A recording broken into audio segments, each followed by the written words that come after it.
All right. Happy Wednesday, everybody. Thank you guys so much for joining us. We know that your time's super valuable, especially with the current state of things. So we appreciate everybody choosing to spend that time with us. And above all else, we hope everyone's staying safe right now. My name is Andrew Whipp, and I'm the lead creative and editor at Greenbuzz Agency. And today I'm also joined by my friend and my colleague, Todd Plotkin, who is the CEO and founder of Greenbuzz Agency. How are you doing, Todd? I am doing well. I'm doing well. We have a nice breeze today. The humidity is finally gone here in the DC area. So I'm just gonna, after this is all over, go outside and eat some lunch and take in the cool weather. There you go. There you go. I might do the same. That sounds like a good idea. Today is the sixth webinar that we'll be doing in this Greenbuzz Agency webinar series. So today we're going to be covering why your marketing campaign will never go viral. So if you're looking to break out of the box or bring some new ideas back to your teams, then you guys are all in the right place. And with that, I want to get to introducing our speaker today, Joe Wadlington. Joe, thanks for joining us. It's absolutely my pleasure. And thank you all for being patient. I'm sure no one on the call has ever had a technical difficulty, but there are these things that sometimes happen to other people. So thank you for your patience. And I'm so excited to talk about this today because this is a big passion point for me. I apologize for the negative title. It's not that I don't believe in each and every one of you and your marketing campaigns, but when I was originally developing this topic for Social Media Week this spring, we did research and it turns out that title that negs at people got more people in the seats, and that ended up to be true. It was very well attended. And I've updated this presentation with a special video research that we've just rolled out. So people are getting to see some stuff for the first time. Oh, that's awesome. I know, and this is all public, so you can take your screenshots. You can go to your boss and said, Joe Wadlington from Twitter said this is true, and that will be fine. Our legal department is down. I have the email trail to prove it. So why your marketing campaign will never go viral. So picture it. It is 2013. The Super Bowl is happening. Beyonce is the halftime show. One team is playing another team. And all of a sudden, the lights go out and it looks like this. This is actually a picture of the field at that time, right? And so this is a moment that a lot of people remember. And then in that time, Oreo tweeted this. And I know you've all seen this before, so no one hang up, no one hang up. I'm not, but this is a really exciting moment for marketers in the digital space, because this tweet shows a time when people really started to understand why they would market or pay for ads during a specific time. At this moment, it was $3.5 million for a 30-second Super Bowl ad. And if we look at the headlines from the next day, Oreo tweeting this organic tweet, no budget behind it. This is what all of the marketing places were saying. Wall Street Journal, Zeitgeist, NPR, everybody was talking about Oreo. And there was this idea that they had won the Super Bowl with just one tweet. So while other companies were spending $3.5 million for their ad that they've been working on for, I'm sure, months, maybe their whole lifetimes, then Oreo seemingly just jumps ahead of everyone with this no budget tweet. So I studied this. I had to be in meetings about this. I'm sure many of the audience members did. And that has been my entire career. So my degree is in creative writing, and I spent my entire career working with social media teams, digital marketing teams. And every time anything happened on the internet that was slightly interesting to marketers, I had to analyze it front to back. So I jumped all the way into this one. And let's see the next, some misconceptions with their one tweet. I dug into Oreo. They were actually one of Twitter's first premium advertisers. They were spending quite a bit on the platform at that time. And they had been developing content for a long time. This is a partnership they did. And we all know how complicated partnerships are to keep going. So this is Oreo, and they tweeted, can we play with this kind of confusing redesigns like Oreo Xbox controller? And then Xbox responded. They replied with this tweet. With their Xbox controller kind of perilously falling into milk, it appears. But they're clearly trying to get into the gaming conversation and the idea of Oreo being a snack that you would eat while you're gaming as opposed to just a dessert. So they're trying to move into a new area. That was really interesting. And this is the same year as the Super Bowl tweet. And then next slide, I have stuff from the year before. They did 100 years of Oreo, and they did 100 days of Oreo content. So each day they would create a brand new one. And you can see in the bottom corner of the red one, they were clearly developing this kind of like manhole cover version of their logo. So they were doing one of these every single day. I really like the Mars rover one with the red cream. You can tell they took the edges of the cookie and like rolled it through. So they're being super creative. They're being agile. They're putting themselves in a place where they have to, I mean, these are definitely quality as well, but we all know when we're creating content, when you switch into really becoming like on the content farm and you're pumping it out. And whenever you do that, you always end up, of course, learning a ton and being able to move super quickly. And these were done the year before the Super Bowl tweet. So this idea that Oreo just like happened to jump in there and everything just happened and then for them, and then that kind of ended up shaping the industry where people were understanding much more why they would want to respond in a specific moment, was actually very carefully planned over years and lots of budget. So I got excited about this idea and all the other viral campaigns that I've been pulled into meetings to talk about and think about very deeply. And I came up with basically the hot takes for why I think something will go viral. So these are my ideas for the three things that are catalysts for virality. Obviously, you know, lots of things with virality we cannot control. That's why it makes it so sweet and elusive. But I realized with each campaign that I dug really deeply into, these were things that were absolutely a part of it. Refine your voice, learn from the good tweets, and surprise your followers. So I'm going to go into each one. I'm going to have specific examples I've seen from Twitter for each one. Don't worry, we're done talking about Oreo. All the others come from other companies across different verticals, because I always learn best when I can see an example of someone doing it well. So if you don't like my examples, if you have other ideas, if you have more questions, that is the perfect time to save those up. I love talking about these in depth. So let's jump into the first one, refine your voice. That's a very common idea. You know, you want to refine your voice, you want to have your personas, you want to sound like yourself, but we are at this new evolution or a new level of maturity with social media and digital marketing, where every platform has become more differentiated than it's ever been, right? And so we're at a place where you would not, let's think of traditional marketing examples. You would not take the copy that you put on a billboard and copy and paste it and put it in your newspaper ad. You wouldn't use the same script that you did for a radio spot and have it be a video on the nightly news that someone could actually see the person speaking. So we're very used to, in these traditional marketing platforms, changing the way we talk and the way we present ourselves and what we present based on each platform. And now social media has gotten to a level of maturity where we need to do that with each platform as well. And I believe I have a bad example too. This is what you don't want to sound like. I love this one. Cancel a Lansbury is also a very good follow.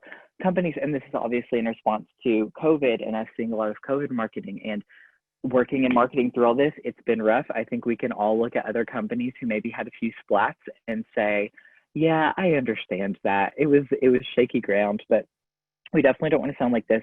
Companies be like, now more than ever, we will let you buy our product. So this is what happens when you're tone deaf. And you can become tone deaf by missing the point, by not understanding, not reading the room, but also by speaking in a way on a specific platform that those folks just don't talk like that there. So I'm going to go through a few examples and I'm going to show you different companies that do it well. And I'm going to show you how they look on different platforms. So this is PopTarts. PopTarts quote tweet says, public service announcement. Pop-Tarts are not ravioli. Pop-Tarts are not sandwiches. There will never be a Tide Pod flavored Pop-Tart. Have a nice day. It's so sassy. It's like, wow, who hurt you, Pop-Tarts? They clearly have like a lot of questions about Tide Pod flavored Pop-Tarts. There is a lot of innocent Twitter banter about if, is a hot dog a sandwich, or people argue if things are sandwiches or if things are ravioli. So they're jumping in with that. You see with their header photo, it says, "We fixed the pretzel," which is similarly just silly, right? There's no conversation around people saying, "Oh, pretzels, so broken, so upsetting," but they're jumping in with this whole idea. So let's look at PopTarts Facebook. And then their bio on Facebook says, and they're using the same, like, "We fixed the pretzel" across platforms, which is a great tactic. So we're saying, clearly this is their consistent brand push at the time, but their bio is different. Their bio says, "The Pop-Tarts Facebook page is meant to be a fun environment for our fans to discuss Pop-Tarts products and promotions. The community is intended to be a light-hearted," and then the screen cuts it off, but it goes on for several paragraphs explaining about, like, abuse on their platform and that you need to play nice. And so they're having a very different approach to their Facebook audience and what they think is important on Facebook. And they're saying, like, this is lighthearted. We want to talk about products, as opposed to Twitter, where they're just being lighthearted and talking about the products. Royal Ontario Museum, they're in Canada. They're really incredible on social. This is their Facebook. And I use this idea because both of these examples are picking up a specific moment, which people really like to do on Twitter. You find a moment that's in your lane, and then they did this funny Facebook post where it says, "Everyone crowding at malls looking for Boxing Day deals." They've got some penguin emojis, and we're seeing this mass of penguins, you an intellectual, more than 5,000 emperor penguins working together to keep themselves and their eggs alive. Oh, wow. It's so emotional. So beautiful photography. And then, of course, that link leads to their website. So I actually picked a post from, I believe, the same day or the same week to see how they're jumping into specific events on Twitter. A24, which is the production company that produced Uncut Gems, just tweeted this screenshot from their movie. And then, oh, no, wait. I'm getting it wrong. It's even better than that. So Royal Ontario Museum, this is a quote tweet. Royal Ontario Museum tweeted this picture, "Our Gems Uncut." And this came out, so it's the same week as the Penguin post. And at that time, Uncut Gems, the movie produced by A24, was getting a lot of Twitter traction. Twitter is the conversation layer of the internet. So it's so great. People love to go there to discuss any culture that they're consuming. So they tweeted this hilarious photo of an uncut gem.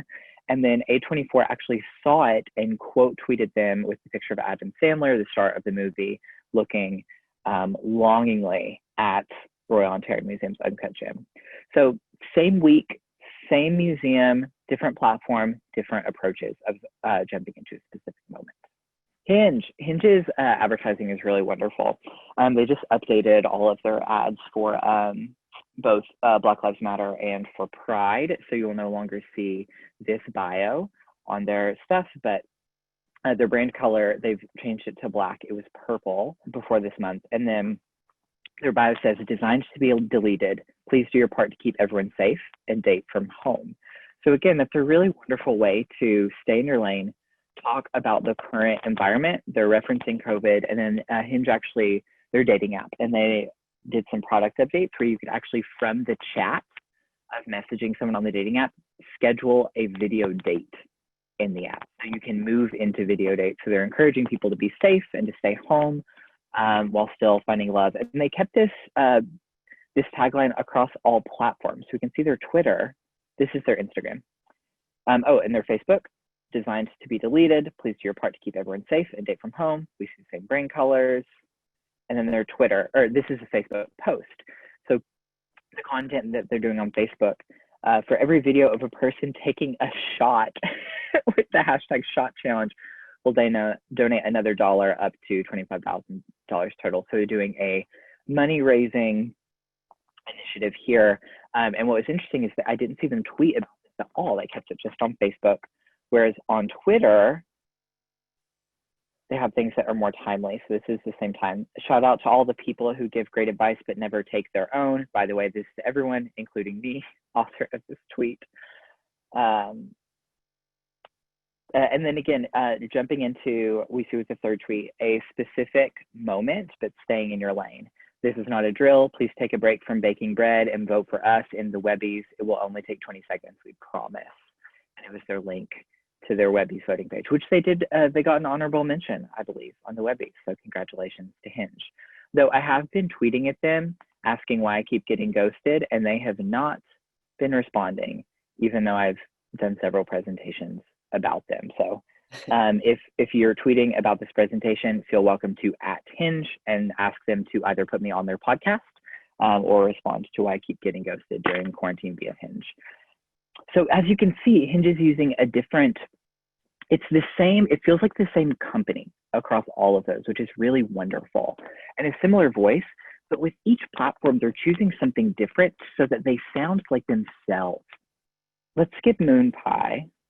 Well, no. I'll do Moon Pie. It's really funny. Sorry. So this is Moon Pie on Facebook. I'm sure Moon Pie ends up in other people's, everyone's presentations. But so this is Moon Pie on Facebook, which blew my mind. If you follow Moon Pie on Twitter, then this will shock you. You see a lot of the snack companies, they do pushes around big gaming events, both video games and like esports, and then also non-electronic sports. So Moon Pie was trying to break into the tailgating conversation and present themselves as a tailgating food. So you can see this in like football kickoff. So again, they've picked a timely moment. And the caption, it's this like beautifully, like kind of editorial moon pies that have gently been rolled into cashews. And it says, football season is upon us, folks. If you don't want to be known as the tailgate with bad snacks, we advise you to try this one out. And it goes to a place where they're doing moonpie.com/recipes. This is sweet and salty moon pie. So it's really wonderful. And then if you look at the comments, we've got Jan Cook weighing in on the recipe. Jane Cook says, love moon pies. You need to make micro mini ones in a refillable package. My grandsons are very messy, but they love moon pies. And Moon Pie responds and says, we will let the team know, Jan, ! It's so kind. It's so sweet. And not what Moon Pie is like on Twitter at all. So let's look at Moon Pie on Twitter. This is them quote tweeting, someone added Moon Pie on the left saying, what are you playing at Moon Pie? Who eats a third of a Moon Pie? Rightfully calling them out, I think, that apparently on their nutrition facts, the serving size is a third of a Moon Pie, which is ridiculous. I eat a lot of Moon Pies. I grew up in Tennessee. The road trip snack is a Moon Pie and a Coke at every gas station. So I've had a lot of Moon Pies enter my body, and at no point was only a third sufficient. So Brian J. Ball is calling them out. He's correct. And then Moon Pie quote tweets them and says, look, Brian, I just write the tweets. So I use this one because it's another customer service instance where a customer who clearly is a fan, I mean, if you've eaten a Moon Pie, so the fact that you're actually looking at the nutrition facts, like Moon Pies are wonderful. They're not a nutritional moment. That's not the thing when you pick up a Moon Pie. So Brian's clearly a fan just as much as Jane Cook is. But instead of praising Brian and lifting Brian up, they decided to dunk on Brian. And then on the right, we have another quote tweet where it's a brands to brand talk. And Safe Auto, I did a kind of obsessive deep dive on Safe Auto's Twitter at this time, and they were clearly going through an entire rebrand because they did like they were like clout scoping, if that makes sense, like kind of adding other people. It's kind of interesting to see. I'm interested to see like what Safe Auto does next. But they said, hey, Moon Pie, how come you never return my calls? So they're adding another brand that's really popular on Twitter, just see. And then Moon Pie just quote tweets and says, because you are car insurance. Which is so funny and definitely a little mean, but like Safe Auto got exactly what they want. And this is such a good technique because in terms of brand recognition, Safe Auto, car insurance, like 100 or 1,500 retweets, 22.9 thousand likes on the idea that Safe Auto and car insurance are associated. That's great brand recognition. This is really good for Safe Auto. But again, showing how Moon Pie is just spreading around the sassiness in order to get people, and clearly people really like it, or Moon Pie or Safe Auto would not raise their hand to be dragged by Moon Pie. So even Twitter does this. So this is Twitter's Twitter. And you can see, and we've since updated it as well for Black Lives Matter. So Twitter, of course, is the conversation layer of the internet. We're a neutral platform, standing by the idea that to think that Black people are important and valid is, of course, an entirely neutral, non-political thing. So we've changed all of our branding with that. But this is what we had before, and this is a company-wide side eyes that we even have an installation in headquarters in San Francisco with these side eyes. It's like corrugated, so when you walk down the hall, it follows you, like it moves. It definitely, the idea was cute, the implication is creepy. This is our Twitter. Let's see, other platforms. This is our Facebook. And then they did this, our Facebook posts are very much like really large brand pushes, like, you know, when your business has a hero video or something every year or every kind of branding season. So that's what they put on Facebook. And then our Instagram. Oh, this is LinkedIn. Apparently everybody laughs at Twitter all the time. I think this is a good version, like the side eyes is gone, which makes sense for a more professional concept. And also to think if your company's LinkedIn, you're probably interested in applying for a job at Twitter. And the sassiness is probably best left for after you're already hired, maybe not like the resume stage. So for our LinkedIn, we're just like everyone smiles at Twitter all the time. And then our Instagram, there's this joke within Twitter that you see the bio, it just says Twitter screenshots of tweets. And the joke at Twitter is that Instagram is just screenshots of tweets. And so our Instagram is just screenshots of funny tweets, which I really like. And I don't think that necessarily carries externally. It works for us. But then when I was doing research for this presentation, I did go to Hinge's Instagram to see like a difference. And the next one I looked at theirs and it's a screenshot of a tweet. So it does carry through, it is legitimate. So the reason you want to sound different on every platform and to have a differentiated strategy for each platform is to use the platform's superpowers. So let's look at the things that I think Twitter does the best. When do you take your brand to Twitter? You know, you've got a giant marketing, you've got all these brilliant plans. I'm sure they're all going to go extremely well. And we know that not every single one of them is going to go to Twitter. And we would much prefer, and I promise you your metrics would prefer as well, if you save the ones for Twitter that are going to do exceptionally well. Not every single thing that you do with your market, everything that you're marketing at a specific time needs to be done on your primary platform. So here are the things that I think are best for Twitter. Come to Twitter when you want to connect, when you want to launch, and when you want to play. This is a very good screenshotable screen. This is when I do the presentation live, people are taking pictures of it because it's a good, and so what do I mean by those three terms? When I say connect, what does that mean? Come to Twitter, bring your brand here when there's something that you want to, thank you Isaiah for screenshotting this. Be conversational. So when you want to create conversation, and so that's the back and forth. So when you want to ask questions of your audience, if there's something you want to weigh in, very often we'll have people asking, what should I do on Twitter? What should I do on Twitter? And we'll say, ask, just tweet, hey team, what do you want to see us do? Or run a poll where it will say, what type of content would you appreciate from us the most? Do you want best practices? Do you want FAQs? Do you want behind the scenes photos? They will tell you. People love weighing in on Twitter. Connect in the moment things. So if you have anything about your marketing strategy or something you want to say about your business that is specifically in the moment, this does not have to be a big cultural moment. Right now with COVID, with police brutality conversations, we are seeing a lot of brands not do a great job. And often it's because they're not staying in their lane. So your moment, it could be something around Black Lives Matter, but it could also be something around mornings, about it being Monday morning, about it being Friday afternoon, about it being June, about work from home, about being proactive about your health, about connecting to friends remotely, dating remotely, connecting to family over phone and FaceTime and so on. There's never just one moment going on. There's so many that are happening, and you can pick and choose which one makes the most sense for you to be a part of. You can double down on one and make it central to your brand campaign, and others you can just release a statement. Twitter is the perfect place to go to release a statement from your company.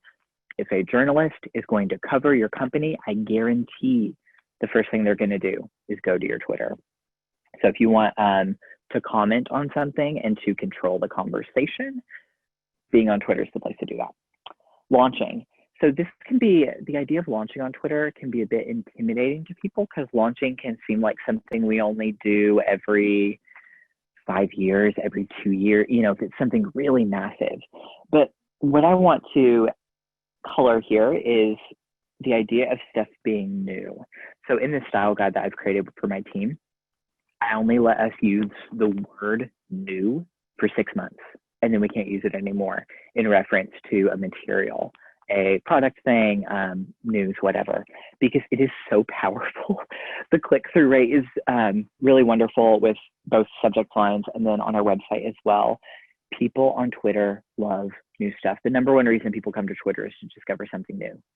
So we have a very curious audience, and anything that is new, it doesn't have to be a big launch, but your new tagline, a product in a different color, a webinar you're rolling out, a new blog article, you updated the design on your website, you have a new video, anything that is breaking, that is fresh, that is forthcoming. Twitter is a great place to tease stuff that you know it's happening down the road. If you're unveiling a product, you want to crop it so people can just see a corner here, one piece of it there, find out what the color is. Tweet threads and moments are a great way to just very quickly aggregate several tweets around a teaser or a run-up for your advertising campaign. But if you have something new, if you have something timely, bring it to Twitter because people are really going to respond. And then lastly, come to Twitter when you want to play. And we have a lot of clients who are health insurance, medical device companies, law firms. They don't know how to play or being sassy or being risking a joke that could somehow be unclear could actually be legally detrimental to them. We are not saying that every brand needs to be sassy. We're not saying every brand needs to be mean or funny to be successful on Twitter. Rather, think of the most human, conversational, talk like a person version of your brand, and that's the one you want to bring to Twitter. So it doesn't have to be outright and super bold. People on Twitter love boldness. They really appreciate it. But think of your peers and what's in your industry. And if you're a B2B company and everything is very straightforward and can maybe sometimes feel a little bit boring, then you just being human or a bit more conversational than your peers, and then the corner of Twitter that you're in just takes off like wildfire. People really respond to brands that tweet like they talk or sound conversational and warm and human. If you can add a little sassiness too, that's generally appreciated, but absolutely not a requirement to be successful on Twitter.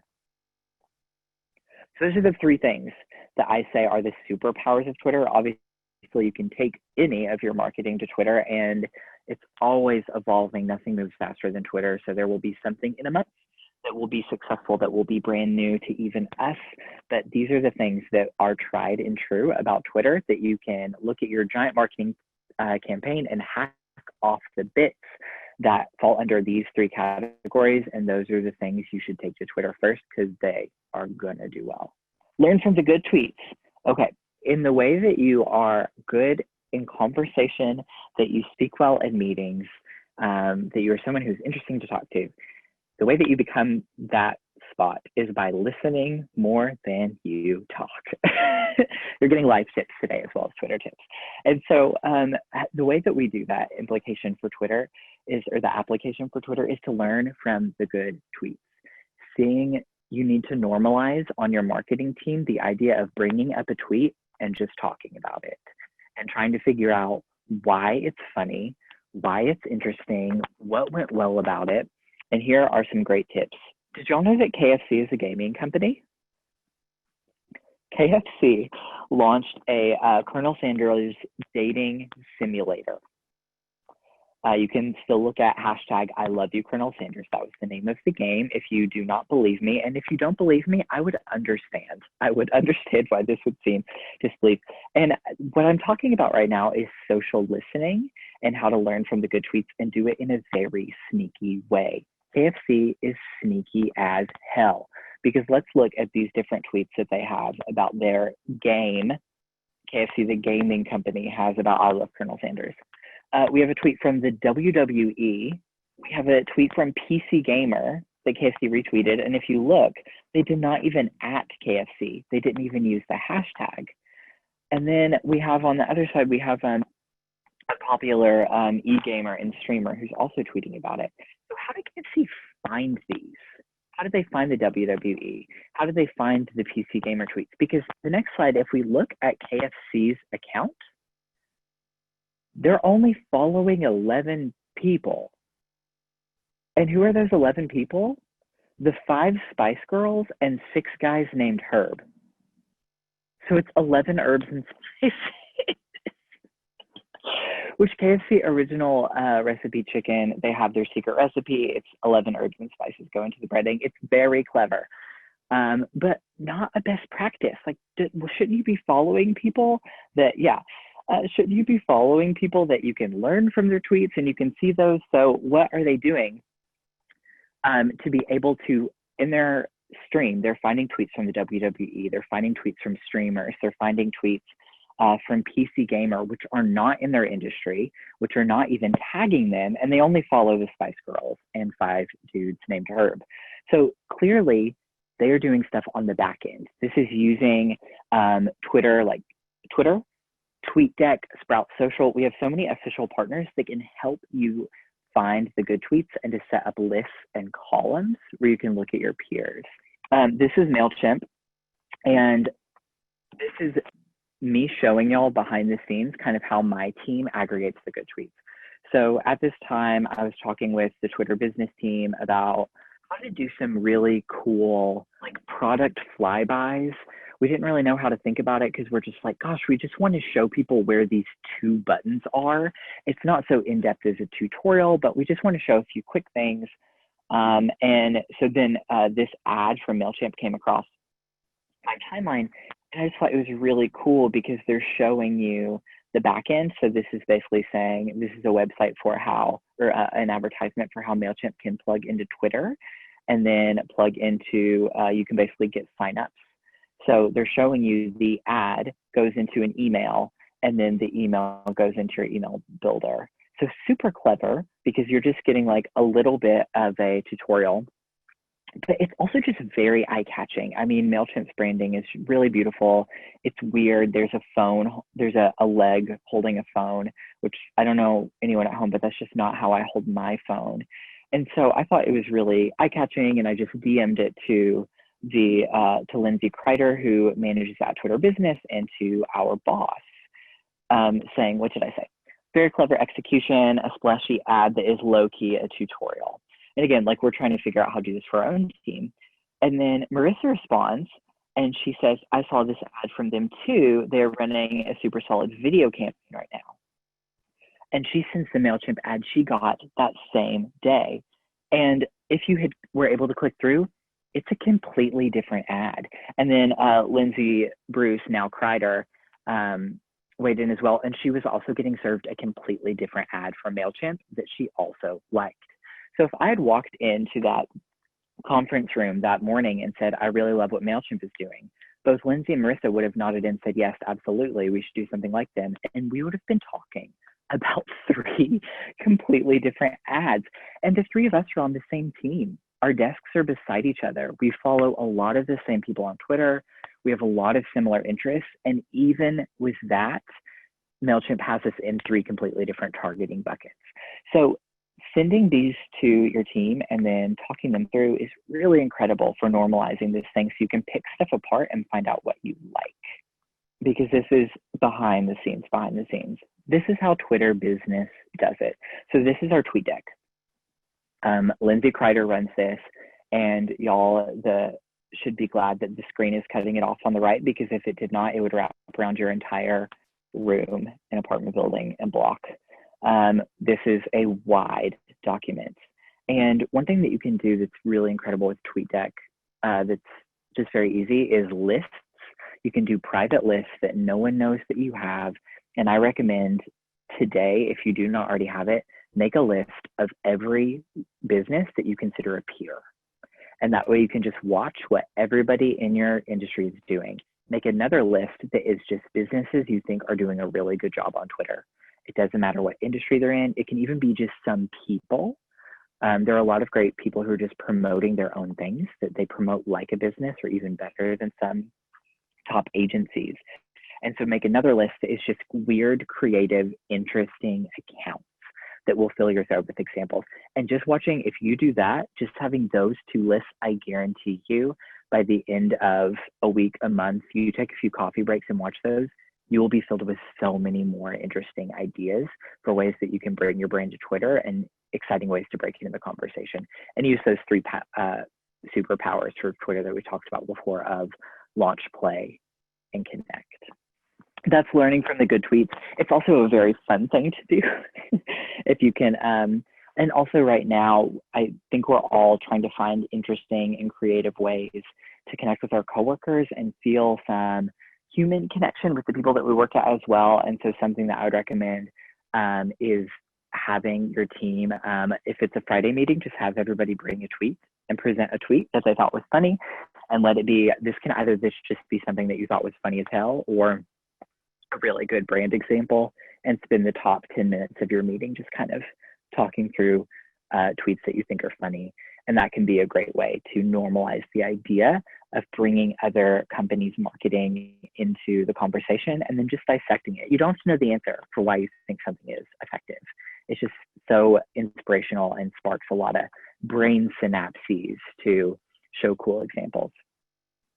So the last thing I want to talk about, the last topic, is surprise your followers.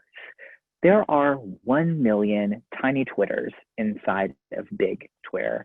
There's skincare Twitter and outdoor Twitter, and there's Black Twitter and gay Twitter.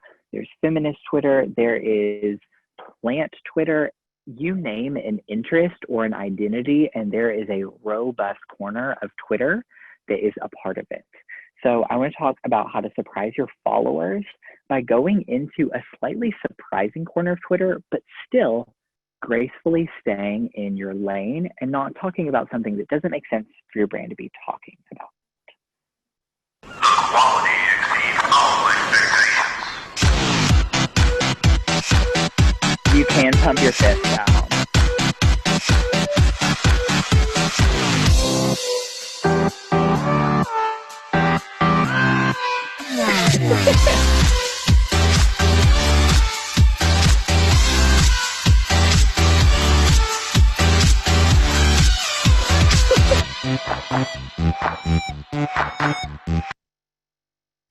So let me explain myself. So Shutterstock, we're all familiar, right? You've back when you used to do illegal marketing practices and you would just Google an image and grab that stock photo and put it in your ad, but none of you do that anymore, right? Shutterstock would be the watermark that you had to somehow get rid of. So we all know Shutterstock does stock photography, but what they wanted to push at this time was, so what was the conversation that's happening on Twitter right now was the Fire Festival. Of course, this huge scam that was really hilarious to many people because most of the people who were scammed were people who have quite a bit of money. So we didn't really shed too many tears watching them lose some of it. And then there were two different documentaries that happened around the Fire Festival, one produced by Netflix and one produced by Hulu.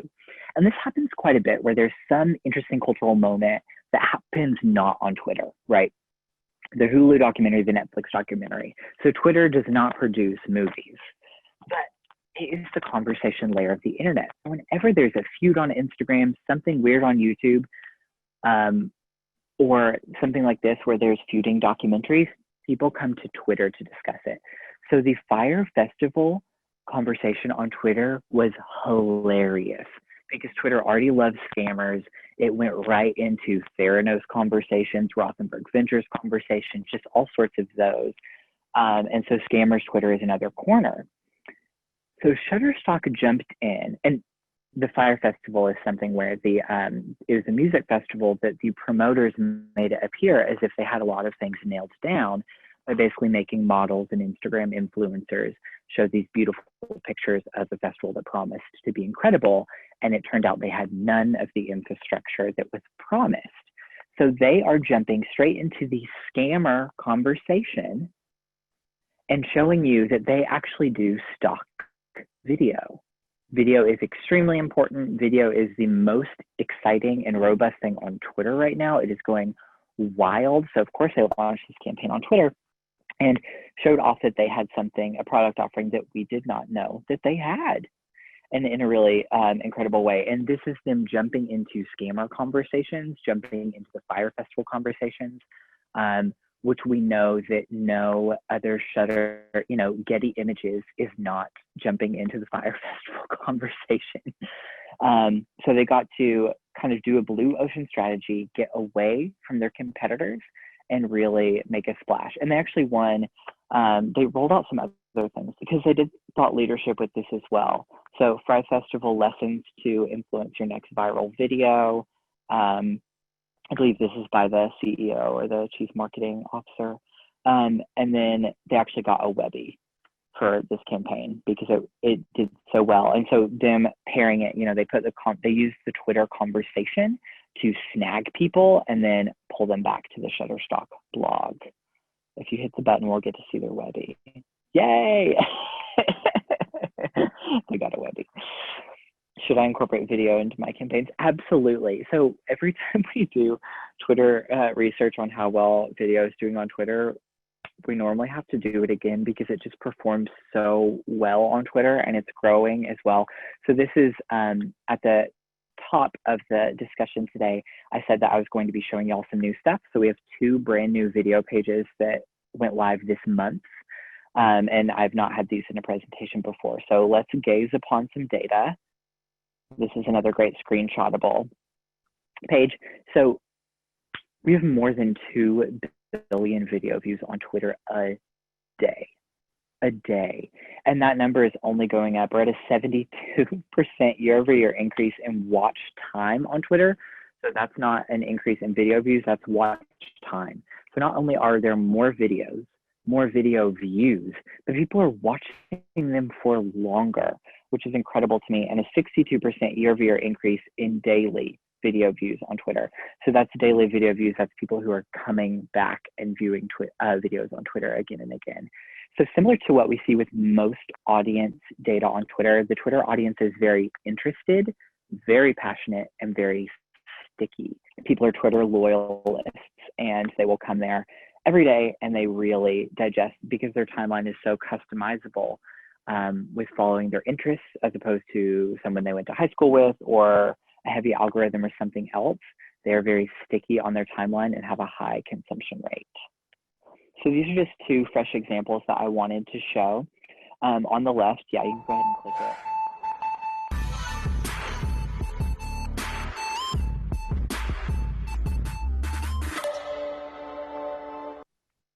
Very cool. Tello is cool. So and I'll just riff on both of these.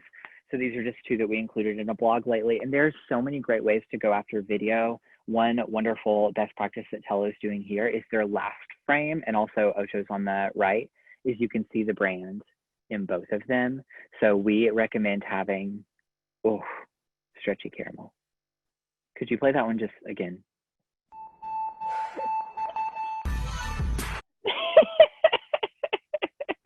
Thank you.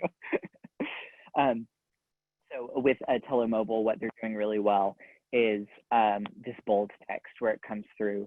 So when you're doing video on Twitter, you want to remember that Twitter is a really noisy and a really active place. So we want things that stand out. And I like these 2 on the same page because they're actually in juxtaposition of each other. On left, Tello Mobile is trying to get above the noise by being louder than it. This is a high contrast image with just the text and the image we're seeing right here, which is great. It stands out and the visuals feel super modern and cool. And then it ends with their logo. So after that very short video played, it would just basically turn to a static image. And then Ocho is doing the opposite, where they're doing kind of giving you a quiet timeline Zen space. I love the drooling face emoji. And then throughout the entire time, that short video is playing, you can see the Ocho caramel right there. And then of course they're going kind of into the food porn, visual pleaser, oddly satisfying direction. We're getting to see that caramel stretch. So yeah, two completely different examples and on the left, we have a much more highly produced. And on the right, I mean, I would not be surprised if the social media manager made that on their desk. And that is a white sheet of computer paper and a ring light. And they probably just stretched out about 20 different caramels before they got the perfect one. So I wanted to show kind of hi-fi and lo-fi as well. So catalysts for virality, these are the things that I am telling you, every single viral moment, huge campaigns that really just stole the internet for days or weeks, you dig into them and you are going to find these three essences. If you refine your voice so that you sound different on every platform and you're using the platforms for what they are best at. So you're looking at all the things you want to do in marketing with your Q3 and your Q4, and you're really picking the things that you know that those places are going to do extremely well and holding those precious and taking them to the platform. For Twitter, of course, that is connecting to the moment, launching anything new, and then being human and irreverent or sassy if you can. Learning from the good tweets. There's so many creative and incredible examples of marketing out there coming from all corners of Twitter. So don't limit yourself to who's in your neighborhood. Make lists that are private. No one knows you're following those people, and normalize sharing really great tweets with your team. Doing that, and you'll have so many good ideas, and you'll see where so many other brands are clearly doing that and learning and moving forward. And then surprise your followers. Move into a place that's a little new, it's a little fresh. Stray into a different corner of Twitter where none of your peers are, and you will absolutely grab some new customers and some new loyalists. I am so confident that if you add these three ingredients into your marketing campaigns, you will be fully set up for if that lightning bolt of virality arrives, and then you will go off and win all the awards. And then in my next presentation, you will be an example. Thank you. Thank you for your time and attention. And how much more time do we have for questions? It looks like we have about 8 minutes. Okay. So I would just suggest anybody who is in the attendees panel, feel free to throw a Q&A question at the bottom. But I mean, just to jump right into it. And by the way, phenomenal presentation, Joe. I feel like I learned a ton. And every time I was going to write down a question about something you said, you would immediately answer it. So frustrating, but in a great way. And I know we don't have much time because I spent so much of my presentation making y'all replay that caramel gif. But Twitter is the conversation platform. So when people come up with questions later in their day, the next time they take a shower in a week or what, I'm not going to judge you. Take those conversations to Green Buzz Agency on Twitter and to @TwitterBusiness on Twitter and keep the conversation going. We were more than happy to keep asking them. But do you have any questions for me? I love it. Yes, I do. So you showed some shorter video examples, I believe from your blog, from Tello and Ocho just a second ago. And I noticed they were pretty short, pretty tight, pretty to the point. Is that like a best practice that you have found for video on Twitter, or do you see content that's longer doing just as good? It is absolutely a best practice. 6 to 15 seconds. 6 to 15 seconds. And with the, if anyone tweets at us, we can absolutely give you the URLs for the new video resources. You can also, I'm very excited to say, you can Google Twitter business video resources and it should show up, or video best practices. And we've gotten great SEO with those pages. So that's really wonderful. But 6 to 15 seconds is the best place for Twitter video. But I will say, if you are doing something that happens to be longer, you can still use that as a strategy to just front load your video, right? And have a complete narrative arc happen in the 6 to 15 seconds where you've made your point. And then if people don't finish it, but they still got what you were trying to get and they scroll on, that's absolutely a win. And I would say definitely for those 6 to 15 seconds, keep your logo visible the whole time. Awesome. And hey, Joe, this is Todd. And I know we didn't get a chance to chat before the presentation, but to reiterate what Andrew said, phenomenal job, really, really good. Really enjoyed it myself. I was curious, kind of taking the conversation to COVID-19, how has social media consumption, how has consumption of content on Twitter changed, if at all, over the last few months during the pandemic? It's gone so up, Todd. We are up on daily active users 25%. Wow. That's daily active users. So that's people who are opening it every single day. So Twitter has actually had an extreme amount of growth, which makes sense. I mean, Twitter is where so many people get their news, and nothing moves faster than Twitter. So for us to be in a news cycle with COVID, where there is new information every day, especially when we are going into quarantine, new information every day and every week. So people really want something that moves very quickly. And with COVID, that was definitely a conversation where people want second opinions and multiple opinions.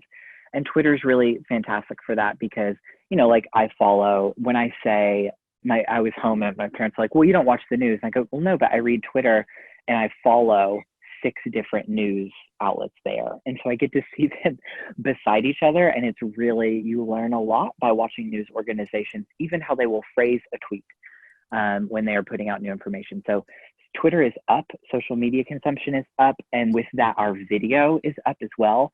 And I think it's been really, people have found Twitter to be kind of a haven in this time where they're feeling very disconnected from each other. It's a great place to go and to have that water cooler chat and hallway conversations that you're missing. Awesome. And kind of the other side of the equation, we just talked about how consumption has changed over the last few months. On the content creation side, on the brand side, these brands creating content specifically for Twitter, which you did an amazing job of outlining all kinds of really fun and interesting case studies. Are there any trends that you're seeing there from the brands in terms of the types of content that they're creating? Yeah, I absolutely. I mean, the tweet that I had for was the thing not to do, where it said, brands are like, now more than ever, you can buy our product. I'm seeing a lot of brands, and this is more at the beginning of quarantine, with them saying things like, in these trying times, now more than ever, we're in this together. And these kind of soft, non-specific phrases. And another thing that's great with Twitter is you get to see the marketing and people reacting to the marketing. So you get to see how people respond to it. If you think a tweet is great, then you just look at the replies and you see if the people it was targeted at think it was great. But I know that people are really fatigued with that unclear, indefinite, vague, soft language. It feels like all the brands kind of lowered their voice and tried to be soothing. And, with Twitter Business, we lowered our voice. We went through and we took all the exclamation points out of our copy. We took a sense of urgency is a best practice on Twitter. So normally saying things like, try now, sign up today, limited time, those things work really well on Twitter because Twitter moves so quickly. We took all of those out because we were aware we're just not the most important thing going on right now. And people already feel a sense of anxiety and stress. So we're going to take the feeling of urgency out. And so there's a lot that you can do with your marketing and tone adjustment just by subtracting things that is really incredible. And I think brands are getting, now we're getting a bit more savvy to the specific time, and brands are realizing maybe they shouldn't speak up unless they have something that can actually help. So if you've decided to do, like ClassPass doing video classes, or a bookstore in San Francisco did free intercity delivery. So this was when Amazon was not delivering books, the library was closed, and they did free delivery around the entire city. I mean, that's something that, that's a great marketing campaign. All right, awesome. And then the last question that we might have time for is from Cameron. And the question was, on the COVID conversation, do you see any new or unexpected specific spikes at certain times of day? Time of day, no. I would say with COVID, it would actually bring out people like really changing their habits because all of our routines have changed, right? And so all the times when you may have checked Twitter before, I know for Twitter business specifically as a B2B handle, the morning is really great for us. Noon is good. And then mid-afternoon, my Lindsay Kreider describes that as a dream crusher in terms of tweets. So one thing, Twitter is great for data nerds, and you can schedule tweets. My team just made a video on how to that I'm actually the voiceover of. But if you haven't, you can do an ads Twitter account, ads.twitter.com. You have to put in a credit card, but you don't have to spend any money. You don't have to spend any money. Scheduling tweets is free. You can also do that for TweetDeck. And I would recommend scheduling a few tweets for different times of day, and you can see how many people responded to them and see who your specific audience does. So Joe, you're telling me you're the global creative lead at Twitter and you do VO. And I do the what? And you do VO, voiceover? That's yes, I do voiceover. Yes, if you were soothed by my voice at any time during this presentation, there is a microphone and a rehashed room divider now covered in styrofoam. That is my recording studio. So, I love it. I'm sure it sounds great, and I'll definitely be on the lookout for it. And Nina, I see your question, and I have an answer to it. Tweet your question at me, at Joe Wadlington. I have an answer for you. Awesome. Well, I think that is all the time that we have for today. But to everybody who joined us, thanks for popping in. We hope you guys had fun and learned a couple things along the way. I know that our team always leaves this with a ton of ideas and best practices that we can go back and use at our own shop. So excited to do that. And then finally, of course, an enormous thank you to Joe for sharing all of your time and insights with us today. Be on the lookout for our next webinar, which will feature thought leaders from Universal Music Group and Getty Images. They'll be talking about creative ways to build a virtual community experience.